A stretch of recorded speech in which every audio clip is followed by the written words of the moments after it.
Go ahead, I have a question for Sheriff Jenkins. My question is, why is there a facility that has rape kits stored in it in an unclimate-controlled environment? And why have the rape kits still have not been processed so these victims can get justice? And why nothing has been done about it? And if you get reelected, what you're going to do about it? Well, when you talk about information like that, that's very sensitive information. Number one, when you talk, I'm talking about, I'm sorry, Can't hear you. when you're talking about rape kits, or you talk about sensitive information like that, I'll answer that question as this. Some of those cases are probably old cases, maybe before I've gotten there, maybe not, but there's a process through SLATE. And we just can't, so for instance, if I put that information there or that from that kid in that particular place, you just don't move that information around. If SLATE says they can't analyze it at that point, we don't have that type of lab set up where we can do that. That's one of the things I was talking about earlier. When we talked about, it was mentioned earlier that I used the word poor. I didn't say poor. Due to the fact that we have a certain amount of money, okay, in our budget. Therefore, we have to rely on other agencies, such as a neighboring agency, that if we tell them we have this to be analyzed, such as a rape kit, if they're set up to do that, then we can do that. Most times, it may be a lack of information assisting us with this case. But most times, and you say to what we do to enhance that, hopefully we can get the funds available, we can set up a lab. I guess in fairness, do any of the candidates want to address anything related to her specific question? Or we would open it up to some others? I can answer some of that. Being with the Sheriff's Office for 28 and a half years, I was part of the evidence custodian there at the Sheriff's Office.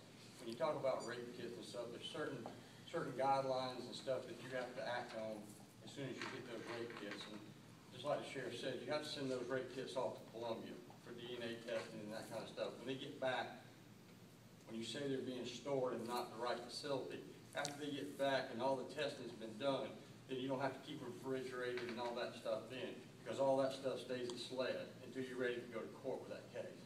So some of those cases you might be talking about is cases that's already been through SLED, been tested, all that DNA's been done, and now we're just storing them and waiting for court to have that box.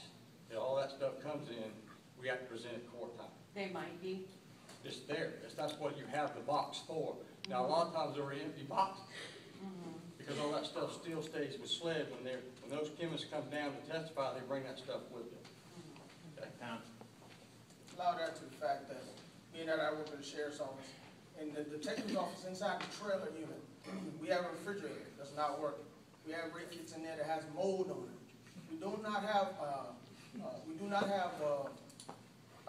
evidence custodian at the Sheriff's Office. Someone that has the evidence, have it stored in a proper location. So therefore, if we want to go to the Sheriff's Office and say, let's say this attorney said, I want to see this particular case. We don't have a documented system at the Sheriff's Office where I can go and contact this individual. This individual can go within 10 to 15 minutes, put his hands on this evidence and have this ready for trial. We don't have that at Jasper County Sheriff's Office. That's a huge problem. We have containers outside that has evidence in them. We have evidence inside the building. We need to get that stuff proper, so therefore we can put it in a system, so therefore we can put our hand on documentation. Therefore, anything should happen within 10, 15 years, we can go back and grab that evidence and continue prosecuting the case. So the kits that are ruined, the victims will never have a resolution and they will never get justice. I like to say something. If you don't have an evidence custodian, you don't have a case. Because you have to have a chain of evidence to go to court. What we have to remember is, ladies and gentlemen, every case is won and solved based upon evidence. Every case. When you have the right attorney, if that attorney challenges the evidence, he's going to have a problem.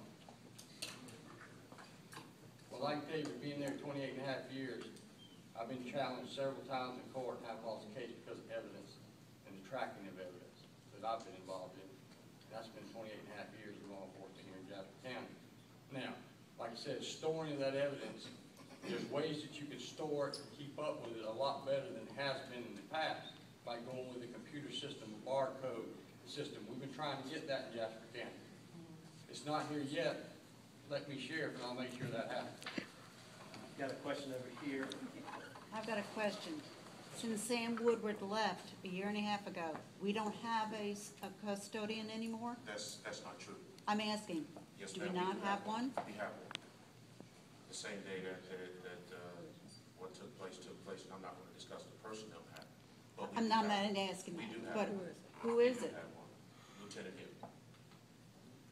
Yeah, when I left the sheriff's office, I turned the keys over to the evidence vaults and stuff like that to Lieutenant Gibb. I was Okay, directed that's to all I do want to that know, to make when I sure left. we still have a Yeah, custodian. so he automatically takes over that chain of custody at that time.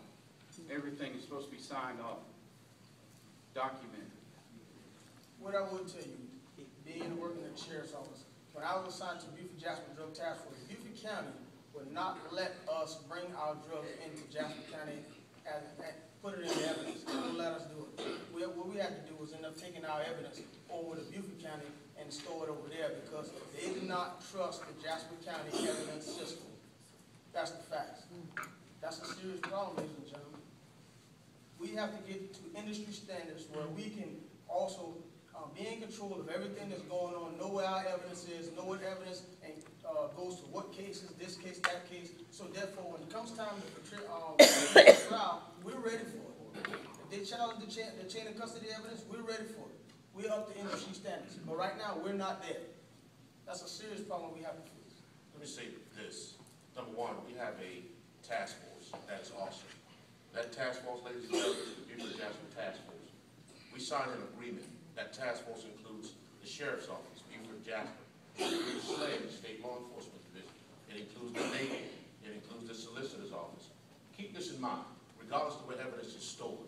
If that evidence is being stored properly, doesn't matter. We have an agreement. There is a board of officers that if we are in disagreement with anything, then we operate that way. One thing I'm proud of is that we lean on other agencies lean on us, is the fact that this is an accredited agency. There's no ifs, ands, or buts about it. There are guidelines that we're following. There are things that we follow to ensure, as we just said about evidence being handled properly. It doesn't give me joy to stand here and report to you, all right, as your sheriff, that our facilities is not where they need to be, but it just didn't start.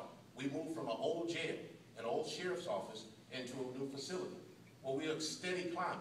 So to sit here and tell you that we have everything, I'd be lying to you. We don't have everything, but I can assure you this, we're going to continue to work for it. Yes, ma'am. I have a plethora of questions for the Sheriff's Department. The first one I want to know is, whether you're reelected, whatever, what are you going to do to maintain experienced officers on the Sheriff's Department where experienced officers are not let go for personal reasons? Well, the personal, I know nothing about. Come on, Sheriff. When you talk about, I'm not going to get into a personnel issue, number one. That's not fair to the individuals. And we're not in a court discussing a matter of law on an individual. But when you talk about maintaining people, our staff members, you're talking about training. Since I've been sheriff, every division has training, including myself. There are classes that come through the Department of Justice that are free. Since I've been sheriff since 2008, we've operated on more than over $400,000 in grants. And the training that we get from here to Columbia, sometimes it's out of the state. It's free. A lot of times it's not free. So as we scuffle to continue to give, and I said to you, ladies and gentlemen, earlier, there are two things that can happen. You don't wait for citizens to vote you in or vote you out. Okay? If it's not where it's happening for you, you step back, you move. But with this job, you have to look for grants. You have to look for finances in order to get the proper training and maintain people. Sometimes we train and they leave. I'd like to say something. Did y'all know Sun City had over 400 retired police officers? Highly educated detectives, investigators. Wouldn't that be a great resource for this sheriff here to help them out and work on some cases that we have? They would be glad to come in and help us with some of these murder cases now.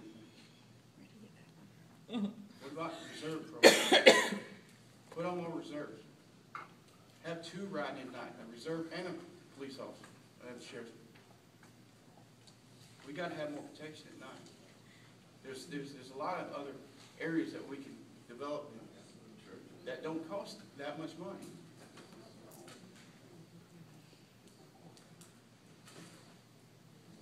Questions? All right. You got one more? Absolutely. What are we gonna do about educating our children against drugs when we're in the corridor of shame as far as our education goes to start with, and they see drug dealers living the high life, and they're getting released from jail time after time after time. You know, I live in Hardyville. I work downtown Hardyville, and I see drug deal after drug deal after drug deal happening. How are we going to educate our children that this is not the way of life that they want? The entire panel. Okay, well, let's go. We're going to keep with the rules. We're going to go in order. Mr. Blatchley, Mr. Mitchell, Mr. Woodward, Sheriff Jenkins. Well, from what I understand, there is a program called DARE, it's been out for years, that educates our children. Now, as far as the drug dealers, we need to go in them areas, and if we have to sit in them areas, we need to sit in them areas. We need to be prone, we know all where they're at. We're not all stupid here. We know where the drug dealers are. Well, sit in the area where they're at. I'm the type of sheriff, and most of y'all know me. If I got to sit there, I will. Greg, Sheriff knows me, and Sam knows me. Fear was not my vocabulary. If I got to go there myself with a patrol car, I'll sit there myself and tell them to pack up and leave. Mr. Mitchell, 1 minute. Well, I'm a firm believer in education before incarceration. Being a trouble teen myself, I understand what the young kids go through now. These kids nowadays live by what you call a G code, which is the gang code. These kids swear to secrecy. They commit crimes. They all know about it, but they just don't talk about it. First of all, you got to build trust. They got to know that they can be able to come to you and talk to you about it. That's the first thing. When I was a kid, when I was a high school student over in Beaufort County, we had an Explore program where the police officers come into school and they talk to the kids, and then every 3 quarters or every quarter or so we have career week, and where kids will then ride along with the police officers. We got to build a trust between the law enforcement and the sheriff's department. First thing we have to do, that's the first thing. The second thing we have to do is take control of our drug problem, so therefore we don't have that problem. When there's a problem with drugs in your area, we'll come out and work it. We don't have to wait on Beaufort County to come over and work it for us. Thank you. Sheriff Jenkins. Oh, excuse me. First of all, I want to just let you know that we have several schools in Jasper County. And as far as I know today, we only have school resource officers in 1 school. And I think we need to put well-educated school resource officers in every school in Jasper County. Not just public, not just private, but church schools too. We need to contact every child and let them know about peer pressure, about bullying, about all that stuff. We need to make sure that our officers are letting them children know and answering their questions. And the second thing is we got to go out here on the street. I got to get a narcotics team here second to none to run these people out of Jasper County. Get them off our street corners. Get them out of our view of our children. I said, you're not going to do that if I'm sheriff of Jasper County. You're not going to make money on the people of Jasper County. You got to go somewhere else. And as your sheriff, I'll move them out of here. Let me say this, which is very important. A grant is how we got into the public schools, along with the assistance of the school. You don't take grant money and put it where you want to. I would love to put officers in the schools. That's what we're talking about now. I would love to have more officers in the community. You don't just run drug dealers. We're talking about we know who they are when we arrest them. But with probable cause, we just don't go up and arrest people. You can't have suspicion. The law says, as officers, we have to have probable cause. We did a pilot program, a study, in one of our communities.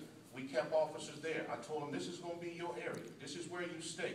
Crime cut down in that area. This was a problem area with the former task force we had, and when we reconstructed, this is what we did. So as we did that, things changed. But you don't take grant money. And by documentation, we've called all the other schools, whether private or public, our church, and we've asked them to allow us to come into the schools. This is what we have to offer you. The response has been minimal, with the exception of one. I'll tell y'all this, Chairman Murphy has informed me we got some time constraints on the building. Let's take one more sheriff's office question, and we've got a bunch of council who are going to have some time too.